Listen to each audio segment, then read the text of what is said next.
Alan was moored at Wick Marina, and whilst I shall return to a static episode of yet more tweaks and additions, this time we actually go somewhere. The exposed coastline of Scotland's Caithness had a comically windy and squally June, even by its own standards, but I found what looked like a 3-day weather window for the next move north. My planned crew became unavailable all of a sudden, so Spanish superstar Nico flew all the way in from Germany to help out Team Alan. After a Sunday drive up from Edinburgh Airport through the Cairngorms and the Coast Road, we set to unloading the boot full of gear. Putting him to work straight away. That took us a few hours. There we go. Sure.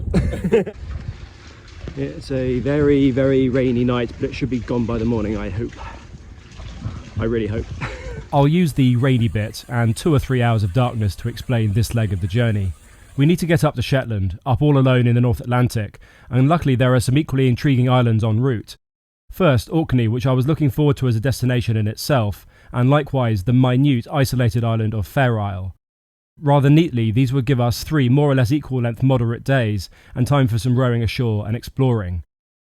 Alas, the 3-day weather window that had held open in the forecast all week suddenly shifted.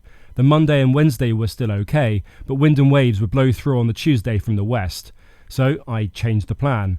We'd miss out Orkney, which was sad, and motor a hell of a long day directly to Fair Isle. Of course, expedition common sense says to do the long leg first, and not have an easy motor to Orkney and then leave the huge uncertain day to be completed on the Wednesday. Light returned after Alan's final, rather expensive night living at Wick, and I ran the engine for a while. The night before, when testing, it was a little slower to start than we'd been used to. That's good news. The engine is running fine and we got a good start this morning, so I think I've solved the problem. I then resumed my central role as food and beverage manager. Well done, Nico. You've had your banana. Yep. Ready for some tea. Boiling that up right now. A pretty average one, I concede. And then we set our minds to the big off. The marina was an oasis of calm, and indeed emptier than the week before when there had been a big harbour festival. The normal busy daily ins and outs of private boats using Wick as a port of entry from Scandinavia or as part of a British coastal cruise were absent. The early summer weather had seen to that. I unplugged Alan, and it was just as well that I bought the hyper-long 16-amp cable, as it needed to run around the bow and then the full length of the boat all the way to the hookup socket. Good morning, Port Control. This is motor vessel Alan, over. I'd become fairly used to being ignored by harbour radio people, but this time I hadn't done my research. It was 6 a.m, and since the port has a fishing fleet and offshore energy service dock, I assumed there would be 24/7 port control, especially since the harbour entrance is narrow with blind corners. But no, we're on our own until 8 a.m. each morning, it turns out, to try not to crash into each other. I did consider walking the boat back 90 degrees to starboard on mooring lines, which is a cheat of sorts. I was reassured that Nico's sailing experience meant he was switched on with releasing ropes and so on, and so it was mainly a lack of confidence in my reversing skills. There was a fishing boat and solid concrete quayside behind us. But maybe it was the early morning feeding my deluded confidence, but I went for it, free as it were. We slowly eked back with a few little squirts of reverse power, and then, without the uncontrolled drift one way or the other that I feared, I stopped Alan a few feet short of the fishing boat, and then with gentle forward power, turned tightly and out. I don't know whether Alan, Nico or I were more surprised at my manoeuvre's apparent perfection. Alan's offshore rescue lifeboat cousin was still snoozing, so we passed by as quietly as Alan can, and we tried, totally unsuccessfully, to have a conversation with an early morning dog walker. Many cheerful and inquisitive words were yelled, and none were received. There he was. I mentioned the harbour exit could be tricky, and it's here that I was referring to, especially if you have all those silly 30-knot winds swirling around from seemingly every direction. This Monday morning, zero drama, zero traffic, and only waves coming in from the east at first. It always seems to be the case, and I gather from people who have done this rather more often than I, that if the nearshore water is shallower than 10 metres or so, you do get choppier waves. Wick disappeared in Alan's wake for the one and last time, and you can see this Alanson is still mounted neatly on the stern of the stern platform. I even upgraded to 316 marine grade ratchet straps and a couple of fiberglass supports underneath so the straps weren't doing all the work.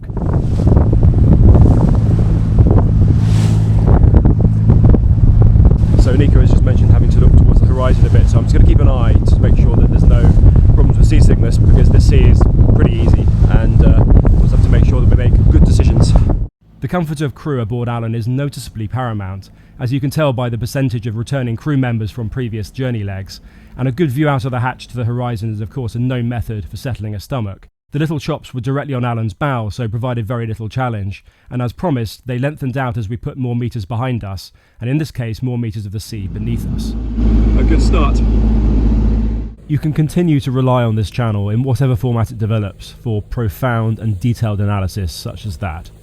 We did a driving swap, and Nico found that concentrating on the job of keeping us straight and on my set chart plotter route did a passable job of making him feel more human. For whatever reason, I've never really found Alan's motion has made me feel queasy, but unsurprisingly, being lower down and rearwards limits motion. You can get some violently intense tidal races between the mainland and southern islands of Orkney, so we swung right a little to give that sort of excitement a miss on this occasion. Alan does prefer to travel in a direction that he, or occasionally I, select. These were the last glimpses of the mainland, and from here at an encouraging 5.5 knot pace without gaining any assistance from currents. We still had a few buoys to avoid, but with luck we'd have a couple of days ahead of motoring without a minefield of things to avoid. Other than that, it was a case of lamenting the loss of a leisure trip to Orkney, sticking to the highly complicated route to Fair Isle, and be so engrossed in seeing the speed indicator flip between 5 and 5.5 knots that I didn't notice the sun came out. This was forecast, but it was also due to do an escape act that afternoon.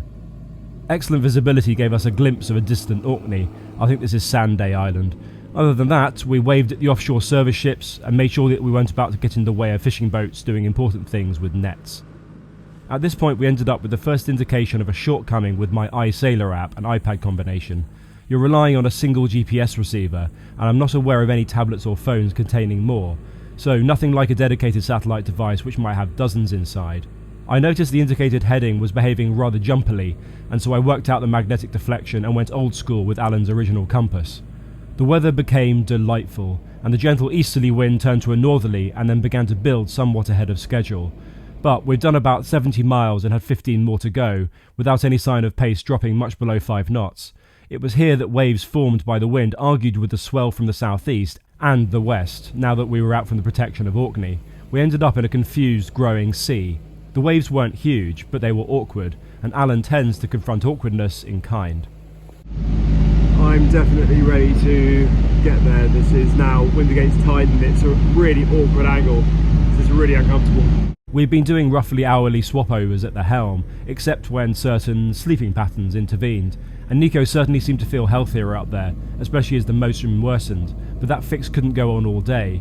With waves being as they were, we were starting to corkscrew a bit, with a few deeply awful pendulum rolls. I had a few more hours of experience than Nico coaxing Alan over these with positive steering inputs, so I came back up. A murky Fair Isle hove into view as the light failed around 11 PM. I was navigating between the compass and chart plotter app, but really would have liked to have seen the southern lighthouse just for confirmation, but it either wasn't on yet or was hidden behind a rock. This was, by a significant margin, my least favourite 2 hours aboard Alan to date. This is very, very bumpy. Poor visibility, and Alan! Of a sea, crew who I knew was feeling far from his best, and all at the end of this mammoth day-long slog.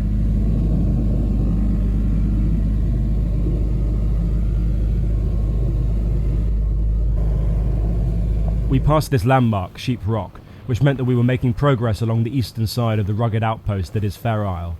Footage is limited for the next half an hour, as I confess I was at 100% capacity of my boating skill. Only the westerly swell was cut out by the land, and the largest growing waves were those from the north.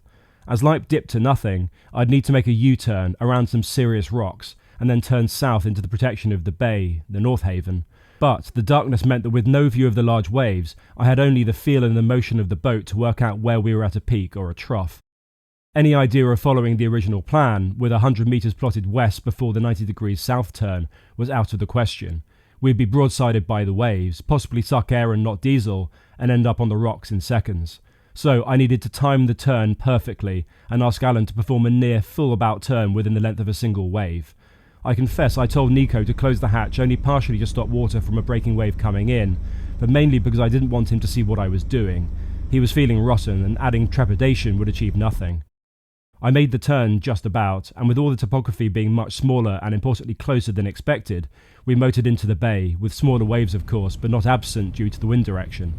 Again, within the bay we found ourselves tight for space. I'd hoped to, once in relative calm, do a recce circuit or two and then decide where to plunk us. As it happened, and in these painfully drawn-out reuses of limited footage, since I have too much to say, we were past the pier before we knew it, and with the beach right ahead. I put us into reverse, and the engine died.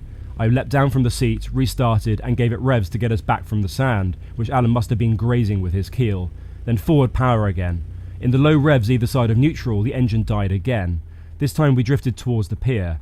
Fired up again. I knew it would be high revs or nothing. I aimed for the northern side of the pier since the quay appeared to be taken up by the ferry, and I felt that we'd be pulled away from the southern side by the wind and waves. Well, we did that, with 1 or 2 sharp bumps of strip fender on pile fender. This was the tracker's impression of the mild peril and multiple reactions to each circumstance we found ourselves in quick succession. The tide was low, so that was a very shallow sandy beach, and actually it was the third engineless drift, here, that brought us closest to grounding, as there were rails on a slipway under the water. Right, a little bit of a mess. Let's shut this down.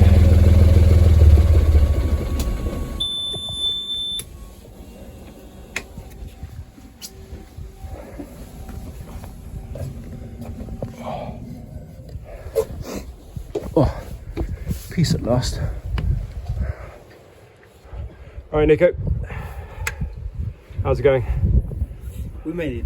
We made it. What's important? I'm just going to come up, I think. There we go.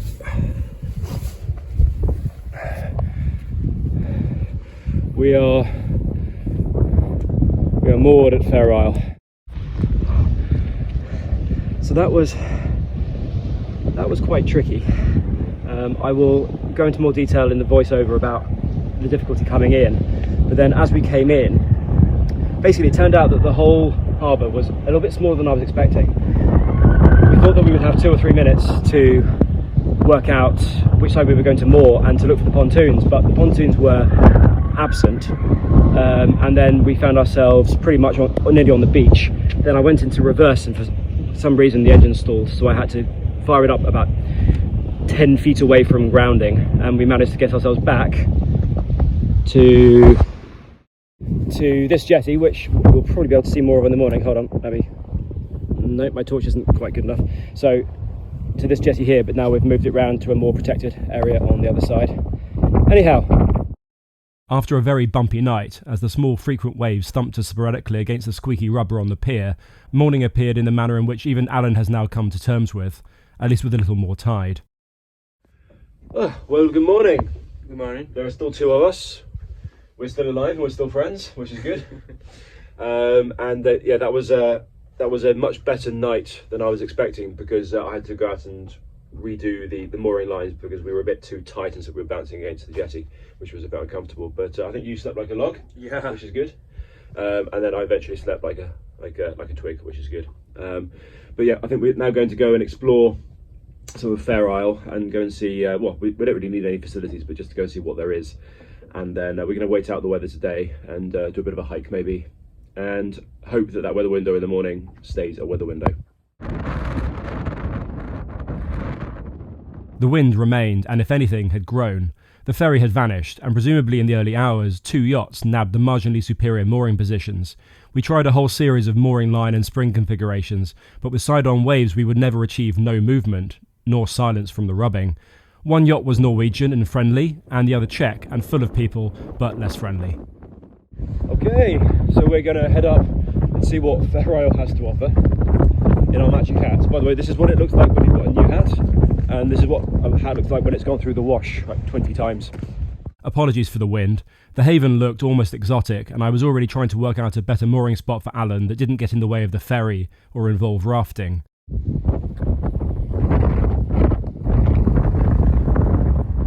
There we have Sheep Rock in the distance, that towering, glooming mass we'd passed to our port side on the way in the night before. So this bay behind me is supposed to be North Haven, that's where it's supposed to be sheltered, but it's basically the one wind angle now where it's causing lots of waves to come in. So this is supposed to be the kind of the dodgy one, but right now it's completely flat calm, so that's a bit sad.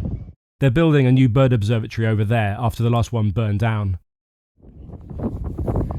There you are, Nico. I'm bringing you to the most beautiful and the best weather that British Isles has to offer. Lovely.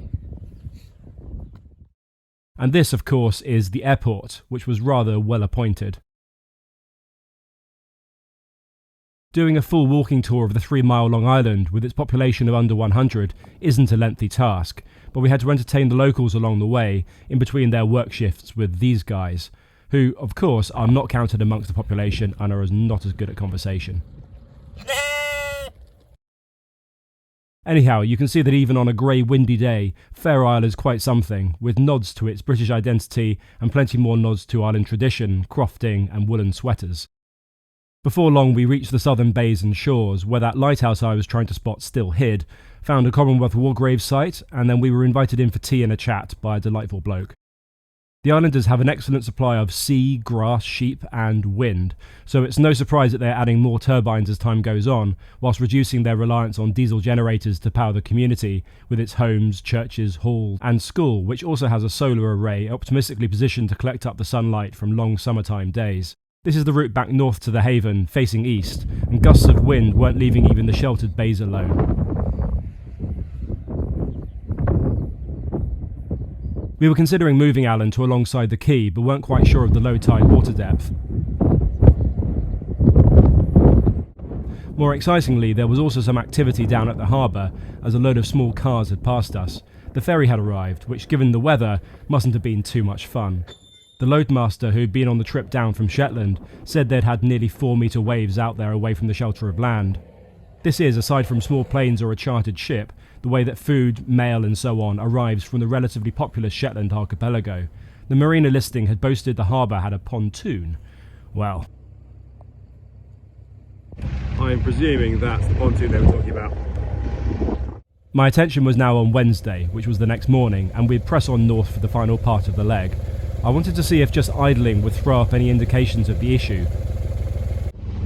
I'm just running the engine for about 10 minutes because with that stalling issue that we had last night, where we really did not want a stalling issue, I just want to make sure that's sorted out, or at least I can diagnose what I might need to get done in Shetland. And I put some fuel cleaner, some extra fuel cleaner in the main day tank, and I'm just going to let it idle like this for about 10 minutes and see if it starts doing that sort of semi-stall and then recovery that it was doing before. And that means at least I'll be happy that we can manoeuvre tomorrow, and then once we're up at high revs I think we're okay. But I think there's a chance that the revs slightly drop down, but then it's back to normal again. It's not normal. And then, oh, there we are. Was it fuel pickup, or filters, or the fuel lift pump, or fuel quality, or an injector? I think this is what they call a deli lunch. What are you having, Nico? Some grapes. Some grapes.